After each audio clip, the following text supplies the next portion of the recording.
हम सबको मंगलाचरण करना चाहिए, सभी को करना चाहिए। और मंगलाचरण का मतलब है मंगल कर्ण अमंगलहारी। मंगल का मतलब है पवित्र और आचरण का मतलब है कार्य। सबसे पवित्र कार्य हमें करने चाहिए यदि जीवन में मंगल ही मंगल चाहते हो, जीवन में शुभ ही शुभ हो चाहते हो, जीवन में शांति चाहते हो, जीवन में आनंद चाहते हो, तो मंगलाचरण करें सबसे पहले जीवन में। कब? सुबह उठते ही मंगलाचरण करें। जैसे आप बिस्तर पर से उठ रहे हैं, उठते ही मंगलाचरण करें। दुकान में जा रहे हैं, मंगलाचरण करें। आपका व्यापार कभी कमजोर नहीं पड़ेगा, कहीं मंदा नहीं पड़ेगा आपका। पढ़ने वाले बच्चे स्कूल कॉलेज जा रहे हैं तो जाते समय मंगलाचरण करें। बुद्धि विकसित होगी, विद्याध्ययन के लिए आपको और सुगमता मिलेगी। माताएं बहनें प्रातःकाल उठकर मंगलाचरण करें, घर में सुख शांति बनी रहेगी।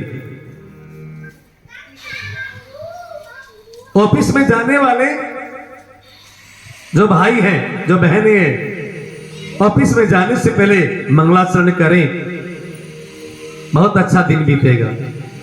लेकिन वो मंगलाचरण किसे कहा गया है? शुभ कार्य कौन सा? सबसे बड़ा शुभ कार्य है भगवान को याद करना, परमात्मा को याद करना। आप प्रातःकाल उठते ही भगवान को याद करें।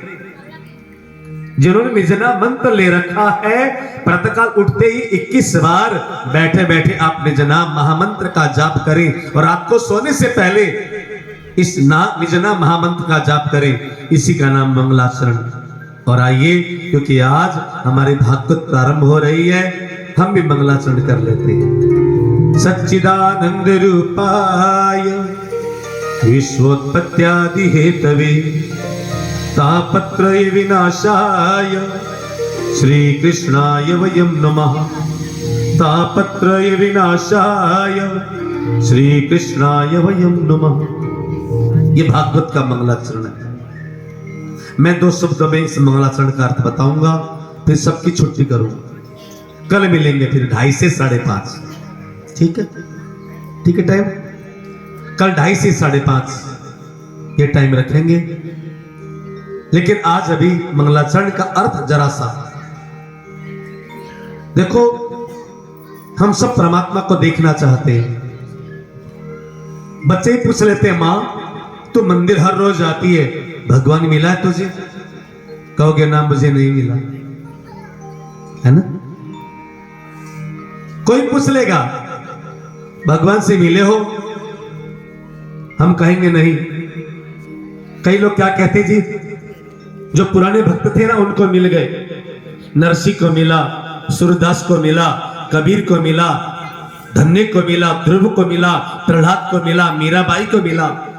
लेकिन आजकल के लोग ना प्रैक्टिकल होते हैं, वो कहते हैं मम्मी तुझे मिला क्या? क्या कहोगे? ना मुझे तो नहीं मिला। कई कई कह देते हैं। तो फिर वो बच्चे कहेंगे फिर तो है ही नहीं, जो मिलता ही नहीं है उसके पीछे क्यों पड़े हो? जो मिलता ही नहीं उसके पीछे क्यों पड़े हो? हमारे पास जवाब नहीं होता है। लेकिन ध्यान देना, परमात्मा मिलते हैं, परमात्मा दिखते हैं। कब मिलते हैं? जब हमारी आत्मा की आंखें खुल जाए। चरम चक्षु पावे नहीं, निज नैनों से देख। महामती प्राणनाथ जी कहते हैं वह भगवान इन चमड़े की आंखों से नहीं मिलते हैं, क्योंकि इन आंखों में न जाने कितने सारे विकार, काम है, क्रोध है, लोभ है, क्रोध है, कितना बड़ा इन आंखों में विकार है। और जहां पर विकार होता है वहां पर भगवान दिखते नहीं। आप कहोगे भगवान दिखते नहीं है, तो बच्चे क्या कहेंगे? जो दिखता नहीं है इसका मतलब है ही नहीं। ध्यान देना, खुशबू नजर नहीं आती है लेकिन फूलों से निकलती है ना। हवा नजर नहीं आ रही है लेकिन हवा चलती होती है ना। इन बिजली के तारों में बिजली नजर नहीं आ रही है लेकिन करंट तो है ना। उसी तरह माताओं बहनों भाइयों परमात्मा है लेकिन वो नजर नहीं आते। कब आएंगे?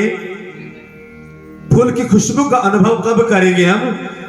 जब हमारे नाक में जुखाम ना हो, नाक एकदम साफ हो, नाक के द्वारा हम खुशबू का अनुभव कर सकते हैं। लेकिन नाक में जुखाम है तो फिर खुशबू भी आपको नहीं आए।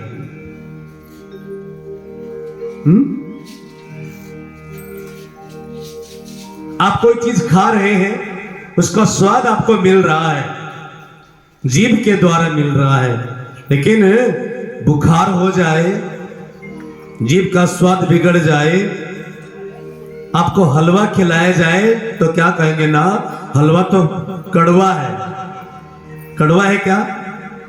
क्योंकि जीभ का स्वाद बिगड़ गया है। हलवा तो मीठा है। इसी तरह परमात्मा है लेकिन हमारी आत्मा की आंखें बंद है।